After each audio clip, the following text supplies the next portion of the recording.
took out 2 windows to put in a sliding glass door, which requires a larger header. So before we could remove the windows and take the wall down, we built a temporary wall to support the second floor.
We got a 6-foot door here. We took out 2 windows and replaced the headers with 1 complete header for the 6-foot door.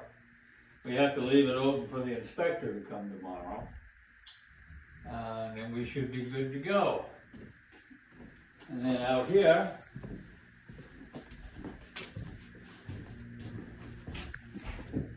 we just have to seal around the door.